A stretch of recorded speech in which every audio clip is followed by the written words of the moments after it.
selling drugs. And that's all those things surround itself around taking from people, you know what I mean? And you make excuses to do it and all that for money, for retaliation, for whatever it is, but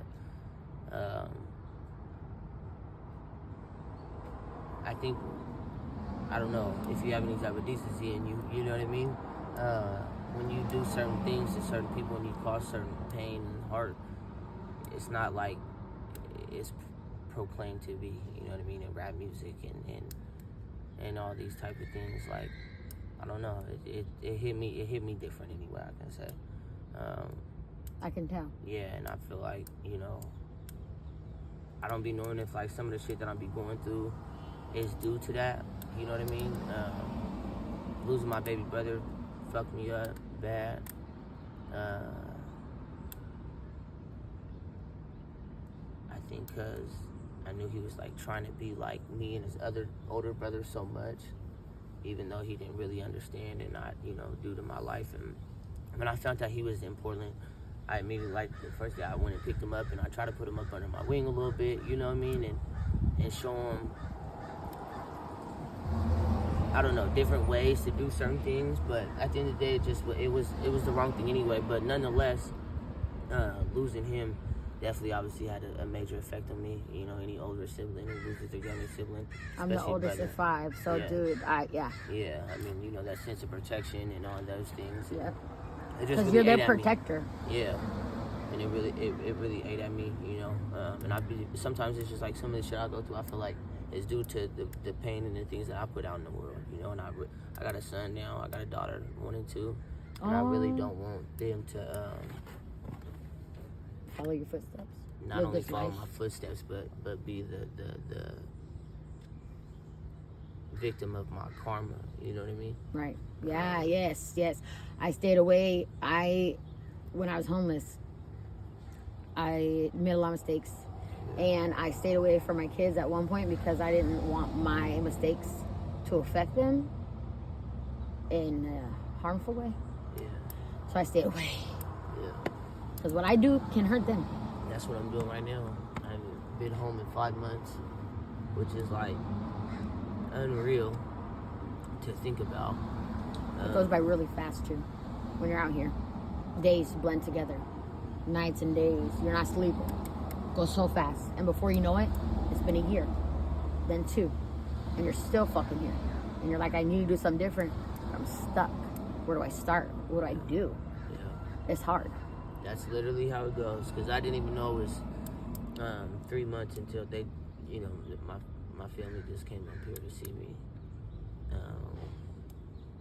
after my daughter's first birthday. And I didn't even know it was 3 months that I had been gone until they said something, you know. But now it's going on 4.5 or something, or 5, and it's just like, but up until, you know, 4.5 months ago, I had been in my kid's life every single day, you know what I mean? My daughter and my son, obviously both there when they were both born, or there when they were both born, and there ever since, you know. And I was excited too, because like I said, I got clean in February, and so it was the first time that I was around them sober. And I think I messed up because I put an expectation into my sobriety, you know what I mean? Too much expectation anyway. With that the way pink people, cloud. Yeah, with the way people would interact with me, you know what I mean, and engage, and you know, my certain people. I just gave certain people too much power over my mind and my happiness and shit like that, to the point where, like, you know, when I wasn't getting congratulated or, you know, recognition, I didn't.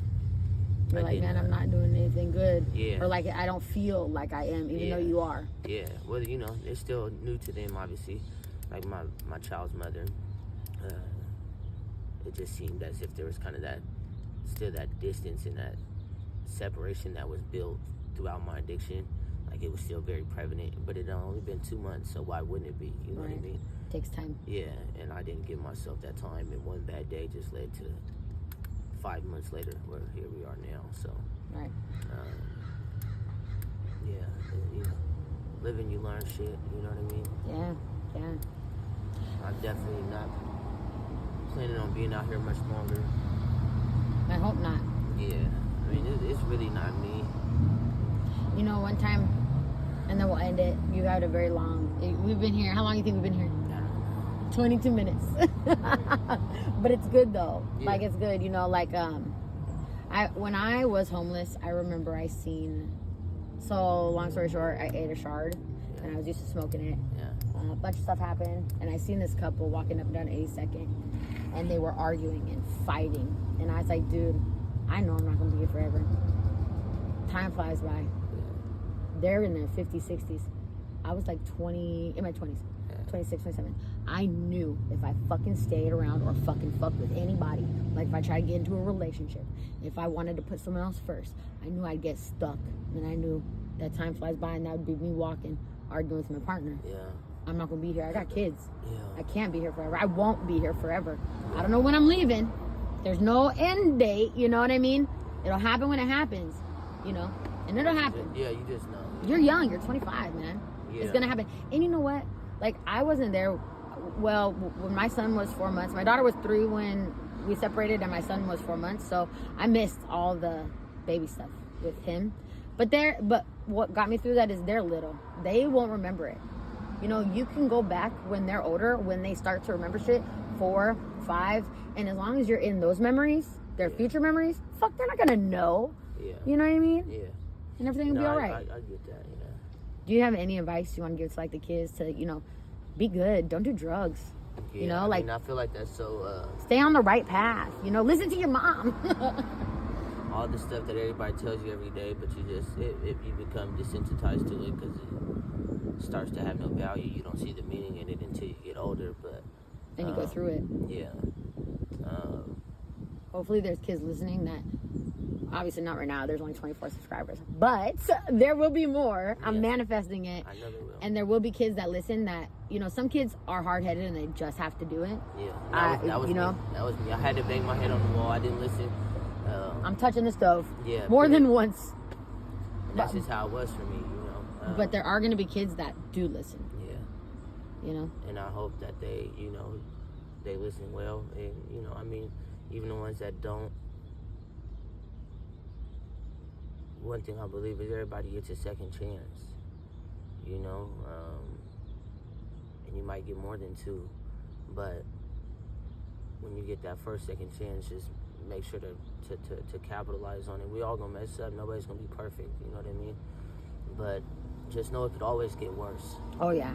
You know? And when it does get really bad, like they're really, really, really lows, you're gonna have a really, really, really high.